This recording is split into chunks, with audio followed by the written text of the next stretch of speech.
नमस्कार, special report में आप सभी का स्वागत है। मैं हूं आपके साथ श्रवण तंबोली।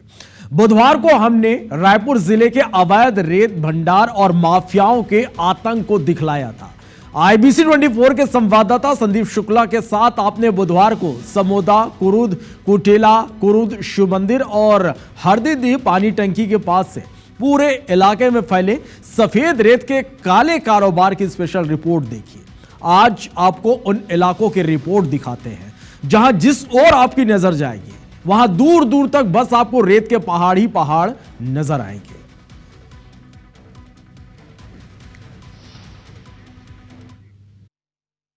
आप जैसे ही समोदा से कुछ किलोमीटर आगे बढ़ेंगे आपको कुरुद गांव मिलेगा और कुरुद गांव के साथ ही आपको दाहिने हाथ पे बड़े बड़े रेत के बड़े बड़े पहाड़ दिखेंगे 50 से 60 फुट ऊंचे, जो आपको सड़क से ही दिखाई दे देंगे। और जब जैसे ही आप कुरुद से अंदर जाके करमंदी गांव पहुंचेंगे, मुझे लगता है कि यहाँ पर छत्तीसगढ़ में रेत का सबसे बड़ा भंडारण होता होगा। हम आपको तस्वीरें दिखाएंगे जिसे देखकर आप चौंक जाएंगे।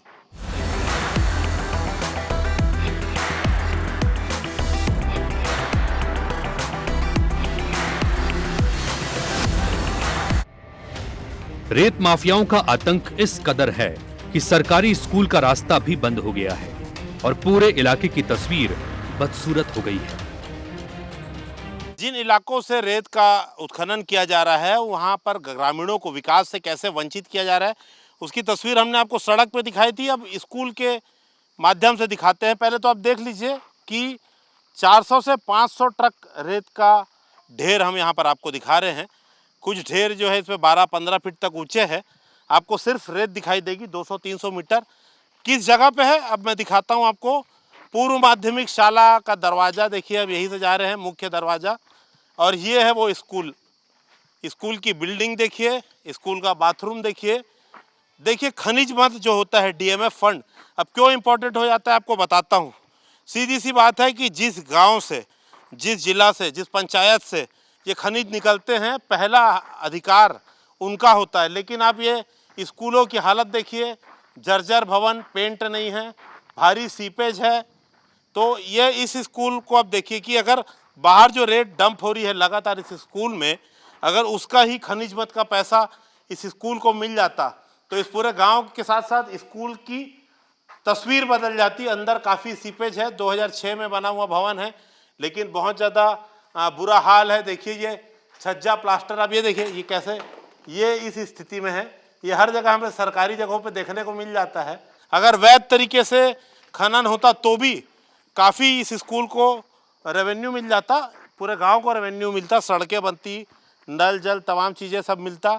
लेकिन क्या स्थिति आप सोचिए कि नदी का शोषण किया जा रहा है, सड़क के ठीक ऊपर ये गोरख धंधा चल रहा है, मगर इन्हें रोकने वाला कोई नहीं है।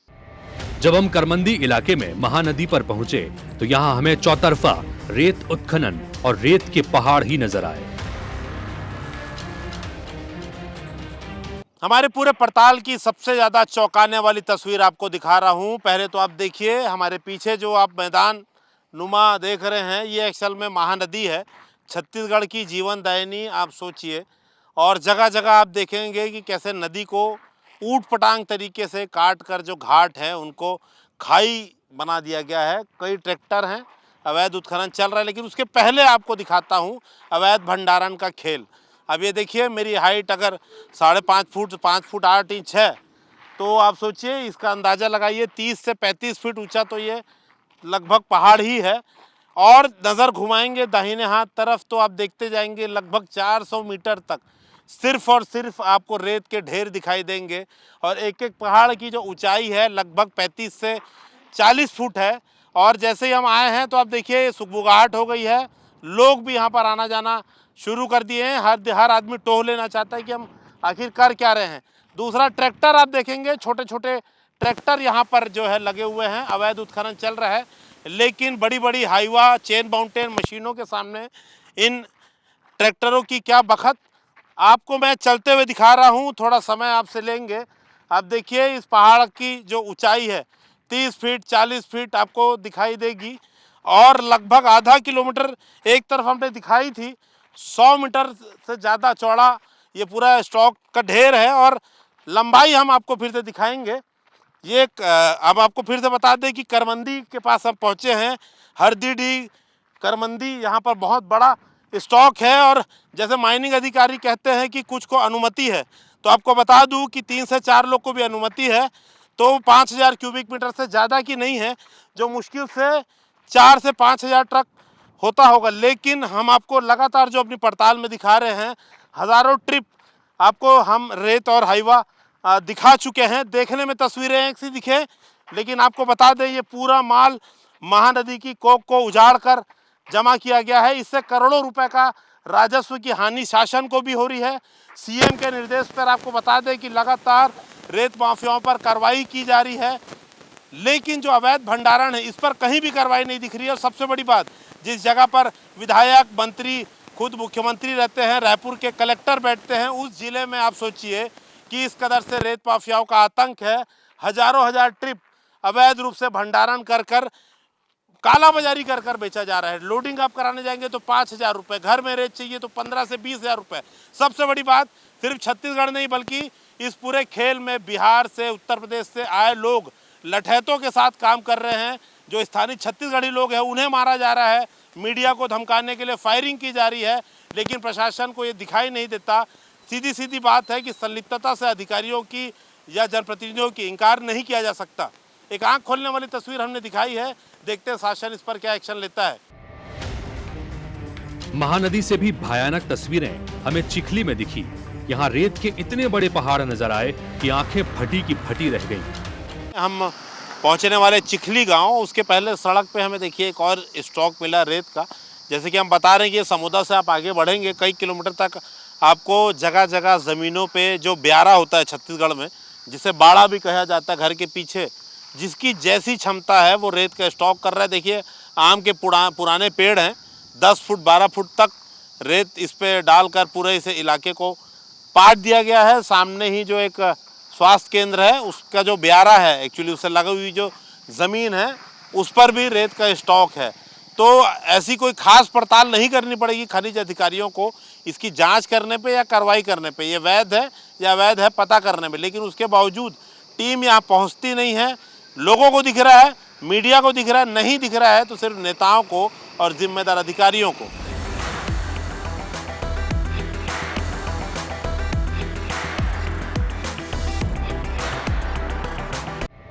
इसके बाद हमने जिम्मेदारों से बातचीत की तो उन्होंने खुद स्वीकारा कि अवैध रेत भंडारण हो रहा है और इसके खिलाफ शासन प्रशासन कार्रवाई भी कर रहा है। जो शिकायतें मिल रही हैं उन पर कार्रवाई की गई है और भंडारण के, अवैध भंडारण के भी वो स्थान होंगे।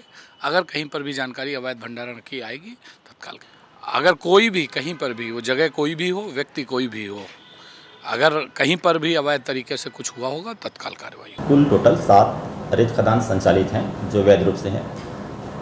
भारत सरकार पर्यावरण मंत्रालय के आदेशानुसार 9 जून से समस्त रेत घाट में अभी संचालन पूरी तरह से बंद कर दिया गया है।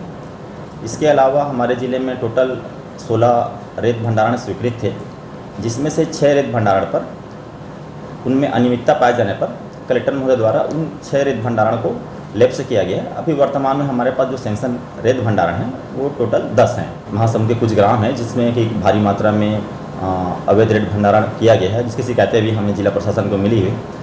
इसमें कलेक्टर महोदय के मार्गदर्शन में हमने ग्राम पंचायत बरबसपुर में खनिज विभाग और राजस्व विभाग द्वारा कार्रवाई किया है। अगली तस्वीरें देखकर आपकी आंखें फटी की फटी रह जाएंगी। अब तक आपने 20, 30, 40 फीट ऊंचे रेत के पहाड़ देखे थे, लेकिन अब हम आपको दिखा रहे हैं, देखिए 60 से 70 फीट ऊंचे रेत के पहाड़ हैं ये।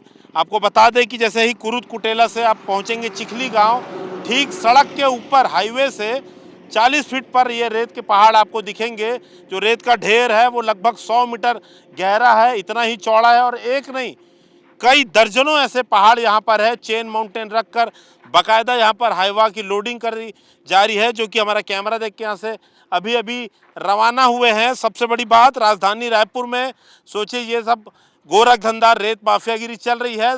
आप देखेंगे अब तक खबर आती थी कि कभी हवाई फायरिंग करके, कभी लठैतों के जरिए जो स्थानीय ग्रामीणों को, पत्रकारों को रेत माफिया भगा रहे थे, लेकिन रायपुर राजधानी में आप देखिए कि किस तरह महानदी की कोक उजाड़ी जा रही है। सीएम सहायता सीधे निर्देश है कि इनके ऊपर कड़ी कार्रवाई की जा रही है, लेकिन ना तो रायपुर जिला प्रशासन ना ही स्थानीय जनप्रतिनिधि इसको लेकर आवाज़ उठा रहे हैं। इस बात से को कहना कोई अतिशयोक्ति नहीं होगी कि इतना बड़ा माफियागिरी या गोरख धंधा बिना किसी अधिकारी के, बिना नेताओं के मिलीभगत के संभव होगा।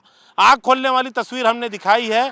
उम्मीद करते हैं शासन में जो उच्च स्तर के अधिकारी हैं, उच्च स्तर के नेता हैं, खुद सरकार इस पर संज्ञान लेगी। जो रेत माफियाओं को संरक्षण देकर महानदी की कोख उजाड़ रहे हैं, उन पर जल्द से जल्द कड़ी कार्रवाई होगी। हमारी आज की इस खास पड़ताल में इतना ही। कैमरामैन नज़ीर खान के साथ मैं संदीप शुक्ला, नमस्कार। तो देखिए, IBC 24 के खुलासे के बाद अवैध रेत भंडारण और माफियाओं के खिलाफ जगह जगह प्रशासन का एक्शन भी जारी है और प्रशासन और पुलिस की टीम ने सूबे में कई जगहों पर अवैध रेत की जब्ती की है और अवैध रेत परिवहन करने वाले वाहनों को भी जब्त किया गया। वहीं रेत माफिया को लेकर सियासी बयानबाजी भी अब शुरू हो गई है। इस रिपोर्ट को आप देखिए। IBC 24 की खबर का बड़ा असर, अवैध रेत खनन और भंडारण पर प्रशासन का एक्शन, जगह जगह कार्रवाई, रेत माफिया की शामत आई।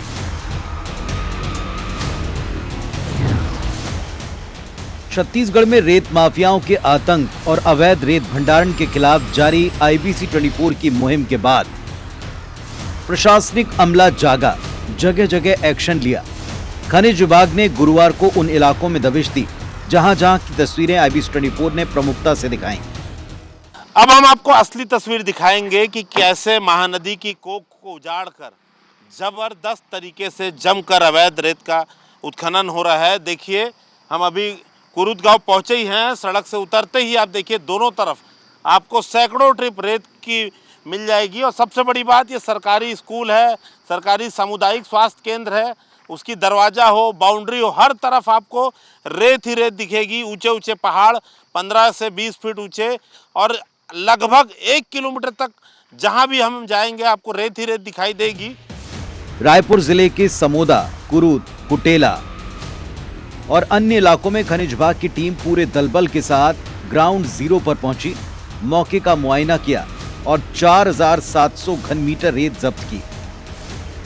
बुधवार को जांजगीर चांपा में खनिज विभाग, राजस्व और पुलिस टीम ने 50 से ज्यादा रेत परिवहन करते वाहनों को जब्त किया। इस दौरान ट्रैक्टर, हाईवा और टिप्पर वाहनों की जब्ती की गई। राजिम के बकली रेत घाट पर अवैध रेत उत्खनन के दौरान एक चेन माउंटेन और 2 हाईवा जब्त की गई। वहीं धमतरी रेत खदान में चाकूबाजी के मामले में भी एक्शन हुआ। SI सरिता मानिकपुरी को SP ने सस्पेंड कर दिया। जहां एक और अवैध रेत भंडारण पर प्रशासन का एक्शन जारी है, तो दूसरी ओर सियासी बयानबाजी भी जमकर हो रही है। कांग्रेस आरोप लगा रही है कि बीजेपी के संरक्षण में ही अवैध रेत का खेल चल रहा है। माफिया के हौसले बुलंद हैं क्योंकि उनके सिर पर बड़े नेताओं का हाथ है। तो बीजेपी ने पलटवार कर कहा कि माफिया छत्तीसगढ़ की संस्कृति नहीं है और यहाँ किसी माफिया को बख्शा नहीं जाएगा। आरोप लगाना कांग्रेस का धर्म बन चुका है। भारतीय जनता पार्टी की सरकार बनी है तो भारतीय जनता पार्टी के नेता कार्यकर्ता अवैध रेत खनन और अवैध शराब के कारोबार में लिप्त हैं और इनको सरकार की इतनी संरक्षण प्राप्त है कि अगर कहीं पर प्रशासन कार्रवाई के लिए जा रही है तो प्रशासन के अधिकारी सुरक्षित नहीं है, कहीं पर गोली चल रही है तो कहीं पर कुछ भी चाकू चल रही है। सरकार कार्रवाई कर रही है लेकिन और कड़ी कार्रवाई की ज़रूरत है उसमें। और माफिया छत्तीसगढ़ की संस्कृति नहीं है। यदि कोई आदमी उसको पनपाने की कोशिश करता है तो उसके ऊपर कार्रवाई और कड़ी होनी चाहिए। राजनीतिक आरोप प्रत्यारोप से इतर छत्तीसगढ़ में जिस तरह रेत माफिया के हौसले बुलंद हैं, नदियों की कोख उजाड़ी जा रही है, सरकार के राजस्व को क्षति पहुंचाई जा रही है। ऐसे में सवाल उठता है, आखिर प्रशासन हाथ पर हाथ धरे क्यों बैठा रहता है? क्या रेत माफिया को सरकार और कानून का भय नहीं रहा? सवाल ये भी कि माफिया किसकी शय पर पल रहे हैं, कानून को धत्ता कैसे बता रहे हैं? सबसे बड़ी बात, क्या कार्रवाई का सिलसिला आगे भी जारी रहेगा या खाना पूर्ति कर ठंडे बस्ते में डाल दिया जाएगा? Bureau report, IBC 24। तो स्पेशल रिपोर्ट में फिलहाल इतने।